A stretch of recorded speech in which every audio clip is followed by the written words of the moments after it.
Достар, барлықтарыңызға қайырлы күн. Менің YouTube арнама функционер күнделігіне қош келдіңіздер. Арада 3-4 жыл өтіп, менің YouTube каналым қайтадан жандануда. Бұл арнада сіздер көптеген қызықты контенттер көре аласыздар. Негізгі бағыт ол Тараз футбол клубындағы өзімнің жұмысымның есебін беру ретінде сіздерге өстіп бөлісіп отырамын. Барлықтарыңыз білесіздер, осы жылдан бастап Тараз футбол клубының басшысы қызметіне толыққанды кірісіп жатырмын. Өткен жылы Атырау футбол клубында қойылған мақсаттарды аман-есен өткеріп, абыроймен сезонды аяқтадық. Сол себепті әрдайым өзім айтып жүретіндей, Атырау футбол клубының жанкүйерлеріне, Атырау халқына, Атырау футбол клубының басшылығына үлкен алғысымды айтамын, осындай мүмкіншілік бергеніне. Ал қазіргі таңда жаңа бағыт, жаңа өмірімдегі кезең ол Тараз қаласы, Тараз футбол клубы, Тараз футбол клубының жанкүйерлеріне жалынды сәлем дегім келеді. Ең бірінші тақырып ол Атырау футбол клубы. Атырау футбол клубында жарты жыл жұмыс жасадым. Сол келген кезде, былай айтқан кезде өзімді дәлелдеу үшін көптеген алдыма мақсат қойдым. Ең бірінші мақсат ол жаңағы қиын кезеңді өткеріп, Қазақстан премьер лигасында қалу.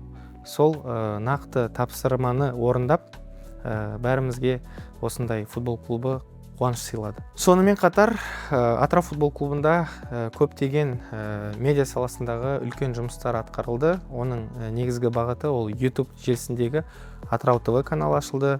Instagram, Telegram, TikTok платформаларында тағы да жаңа деңгейге көтерілдік. Соның арқасында Қазақстандағы футбол саласындағы ең үздік медиа ұжымы марапатын Астанада алды. Алаң жобасы аясында Томарлы алаңның жасанды төсеніші толыққанды ауыстырылды. Облыс спорт басқармасының қолдауымен, одан бөлек біздің өзіміздің үйіміз болып есептелінетін Балықшы футбол базасында жасанды төсеніші де ауыстырылды. Мұнайшы стадионда көптеген жұмыстар атқарылды. Олардың бірі ол рупорлердің ауысу және де жарық прожекторлердің ауысу. Футбол орталығындағы 500-ге жуық баланы толыққанды киіндірдік. Одан бөлек бапкерлердің жалақыларын өсірдік және де көптеген сапалы инвентарлар сыйладық. Атырау футбол клубында ауыз толтырып бір мақтанып айтатын дүние ол фаншоптың ашылуы. Батаев шоп өзімнің Ануар бауырмен бірлесіп, соның қолдауымен ресми фаншоп ашылды. Жарты жыл біреуге аз болса да, өзіміз үшін аз уақыт деп есептеймін. Жарты жылдың ішінде көптеген жұмыстар атқарылды. Өздеріңізге дәл қазір бөліскендей бағасын комментарияда беріп кетерсіздер.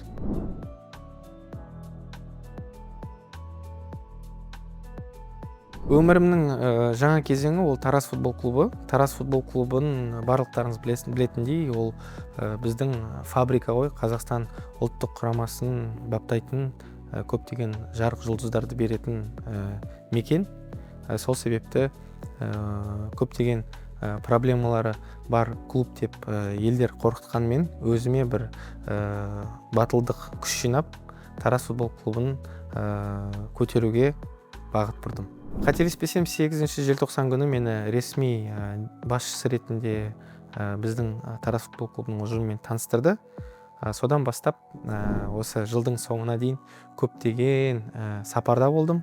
Ол сапарлардың былай айтқан кезде жемісі қазіргі таңда Тараз футбол клубына көптеген өздерінің түлектерінің қайтып оралуы деп есептеймін. Жақын арада мен толыққанды өзімнің стратегиямен, бағытымен, жанкүйерлермен былай ресми өзімді таныстырып, кездесіп, бағытты көрсетуге тырысамын. Ал менің көрермендерім көріп жатса, менің ойымда Тараз футбол клубы ол Атлетик Бильбао деген команданы бар екендерін білесіздер. Ол командада тұрақты өзінің түлектері ойнайды. Тараз футбол клубының жерінің қасиеттілігі соншалықты, балалар кішкентай кезінен осы табиғаттан футболға икемі мықты болады. Бас бапкер қызметіне адам іздеген кезде осы миссиямнан тайғымас үшін жергілікті Тараз футбол клубының түлегін іздедім. Былай айтқан кезде жұлдыздардың бәрі сәтімен түсіп, сол былтыр ғана Каспий футбол клубын чемпиондыққа алып келген Руслан Исатовты шақырып, онымен келісіп, оны ресми таныстырдық. Барлықтарыңыз білесіздер, Бауыржан Байтананы көптеген Қазақстан премьер-лигасының командалары өз сапында көргісі келді. Ешкімге былай айтқан кезде жасырын ақпарат емес, бірақ та біз оны өзіміздің тұрақты және де алдағы бағыттағы стратегиямызды көрсетіп, бәрі сәтімен түскеніне өте қатты қуанамыз. Неге Бауыржан Байтананы Тараз футбол клубына қатты шақырдық? Неге десеңіздер, ол Тараз футбол клубының жүрегі, түлегі, легендасы және де ондай тәжірибелі футболшы раздевалкада да керек, алаңда да керек. Өзінің тәжірибесін жастарға бөлісе алатын Бауыржан Байтана ол біздің осы миссиямыз бен стратегиямыздың главный генераторы деуге болады. Келесі ойыншы ол Нұрлан Дайыров. 2021 жылы жұлдызы жарқын жанып, осы Тараз футбол клубынан қайратқа алып кеткен. Одан бөлек басқа да көптеген клубтарда өте жақсы ойнап шықты. Қазақстан чемпионы. Нұрланға да үлкен рахмет. Біздің бағытымызға сеніп, Тараз футбол клубын болашағына сеніп, премьер-лигаға оралуына басты себепкер болады деген үмітпен Нұрлан Дайыровты шақырдық. Берік Айтбаев қазақтың Серхио Рамосы. Тараз футбол клубының түлегі. Ол да біздің былай айтқан кезде қорғаудағы сенімділікті беретін мықты ойыншы ретінде Тараз футбол клубына шақырдық. Жақып Қожамберді өзімнің құрдасым. Жас кезінен бастап Тараз футбол клубында өте мықты ойнап шыққан ойыншы. Дәл қазір Ақтауды да КПЛ-ге қайтарып чемпион атанған тәжірибелі ойыншы. Тараз футбол клубының түлегі. Сол себепті Жақыппен де біз келісім шарт жасағанымызға өте қуаныштымыз. Әлеуметтік желіде сіздер көріп жатқан шығарсыздар, Шерхан Қалмұрзаны біз былай айтқан кезде официальный офферін жасадық.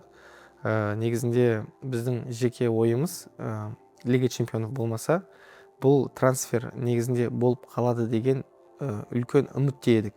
Өйткені премьер-лигада жасы былай айтқан кезде тәжірибесі де аз болып тұрғаннан кейін Тараз футбол клубында лимит бар демекші, бірінші лигада тұрақты ойын практикасын алып, одан бөлек Тараз түлегі, Тараз өңірінің тумасы енді сәті келмей қалды деуге де болады, бірақ ол ешқандай хайп болған жоқ. Біз Шерханға ресми шықтық. Еркебұлан Сейдахметке де ресми оффер жібердік. Өзіміздің командамызда көргіміз келетінін айттық. Және де Еркебұланның өзі де қуанып жатыр. Дәл қазір Тараз футбол клубында көптеген өзгерістер болып жатқанына, көптеген түлектердің қайтып жатқанына қайтуға қарсы емес, бірақ оның контрактысы бар. Бірақ егер де алдағы уақытта Ақтөбе футбол клубымен сөйлесіп, ол жерде бір былай айтқан кезде кішігірім кикілжіңдер болса, ол Тараз футбол клубына оралам деген сенімділік білдірді. Қазіргі таңда көптеген біздің былай айтқан кезде расширенный списогіміз бар. Оның ішінде жақын арада официально трансферлер болған кезде сіздермен бөлісіп отырамыз. Дәл қазір чемпион болған тәжірибелі қақпашы Пасиченко келе жатыр. Қаралымға Атырау футбол клубынан көптеген ойыншылар да келе жатыр. Басты мақсатымыз Тараз футбол клубының түлектерімен ойнау. Сол себепті дәл қазір келісім сөздер жүргізіліп жатыр. Ол Төребек Ертіс футбол клубында ойнаған, Атырау сапында ойнаған орынбасар мен Байбосынов, олармен жақын арада бір келісімге келеміз деген ойдамын. Дәл қазір орынбасар Төребек ол лимиттің жасына керемет келіп тұр. Өте ризамыз, тәжірибе жинап, дәл қазір Тараз футбол клубының осындай үлкен былай айтқан кезде проблемный позицияларын жабатынына. Дәл қазір барлықтарыңыз білесіздер, қиын кезең. Тараз футбол клубының былай айтқан кезде қарызы бар екенін барлығы біледі. Бірақ оған қарамастан өзіміз реабилитацияға кетіп, үлкен мақсат қойып жатырмыз. Бірінші сезонын қайтадан КПЛ-ге оралу. Оның орындалмауы барлығы Алладан, бірақ та мақсатың айқын болса, соған осы жылда да жетуге болады. Ербол Қайыров кеңесші қызметіне тағайындалды. Барлықтары сұрақ қойып жатыр. Биыл былай болды, қазір неге олай демекші. Ербол Қайыров ол керемет өз ісінің маманы. Оның ақыл кеңесі дәл қазір Тараз футбол клубына және де менің өзім жекелей менеджер болып өсуіме керек. Ешқандай арамызда түсінбеушілік жоқ. Ербол Қайыров бұрында айтқандай менің ағам ондаған жылдар бойы оны танимын, менің бала кезімнен таниды. Сол себепті ағалы бауырлы адамдардың арасында ондай болып тұрады. Ермұхамед Маулен ағамызды да қызметке шақырдық. Көптеген басқа да біздің былай айтқан кезде позицияларымыз бар. Бірақ та дәл қазір ол өзінің ойын басқа жақта екенін айтты. Басқандай предложениялар бар екенін айтты. Сол себепті алдағы уақытта барлығы өзгеріп жатыр. Ермұхамед Маулен ағамыздың тәжірибесі бізге керек екенін барлығымыз түсінеміз. Тараз өңірінің туманы, Жамбыл облысының тумасы. Сол себепті өмір сонысымен қызық. Алдағы уақытта сәті жұлдызы түсіп жатса, Ермұхамед Маулен ағамыз Тараз футбол клубында болып қалар. Мен қателеспесем, бұрында фаншоп болған екен, бірақ дәл қазір ол фаншоп, ол Тараз футбол клубының бір айтқан кезде маркетинг жағы. Сол себепті бұл менің бір негізгі бағытым, фаншоп ашылуы міндетті түрде болады. Тараз футбол клубы өзінің оқу жаттығу жиындарын 8 қаңтардан бастап 2-3 апта Тараз қаласында өткізеді. Содан кейін егерде төртеуміз түгел болып, спонсорымыз табылып жатса, ақшамыз болып жатса, февраль ақпан айында Турцияға барып, мықты бір дайындық өткізіп келгіміз келіп жатыр. Оны барлықтары біледі. Ол Шахтер футбол клубы, қателеспесем 4 миллиард ақшасы бар. Және де Тұран футбол клубы 2,5 миллиард ақшасы бар. Одан бөлек Ақжайық футбол клубында да қателеспесем, білмеймін қанша екен, но жақсы қомақты қаражаты бар команда екен. Сол 4 команда шығар, менің ойымша, осы жылы КПЛ-ге таласатын. Бірақ одан бөлек тағы 1-2 команда былай өздері атып шығады, қиын болатын командалар. Дәл қазір менің өзімнің амбициямен SD Family футбол клубының амбициясы дәл келмейді, бірақ та барлықтарыңыз білесіздер, ол менің жүрегім, былай айтқан кезде өзімнің бір өмірлік арманым. Өзіміздің миссиямыздан еш бағытты өзгертпейміз. Болашақта SD Family клубы өзінің алдында КПЛ-ге шығу мақсатын қояды, бірақ дәл қазір емес. Және де осы жылы сіздерге бір инсайт айтайын. Бірінші лигада да ойнамайды. Ешқандай бізге нұқсан келтіретін сөздер керек емес. Сол себепті Тараз футбол клубы бірінші лигада болғандықтан кейін SD Family-дің бірінші лигада болуы мүмкін емес. Өзіміздің бағытымыз ол жасөспірімдерге мүмкіншілік беру, үлкен футболға жол ашу дәл қазір. Енді өзім үлкен қызметке кетіп бара жатқаннан кейін, былай айтқан кезде ауыр жүкті көтеруге тура келіп жатыр. Бірақ өмір сонысымен қызық. Әр жыл сайын өзімді дәлелдегім келіп тұр.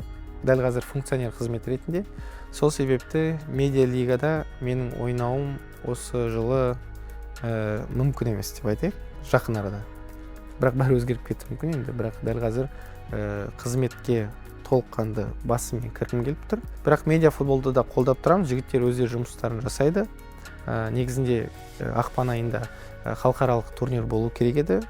Белгілі бір себептердің кесірінен ол турнир кейінге шегертілді.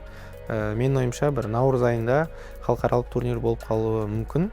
Ал Қазақстан медиа лигасы ол тұрақты түрде өтетін болады. Так что Қазақстан медиа командалары не расслабляйтесь. Бірінші шығарылым сіздердің көңілдеріңізден шықты деген ойдамын.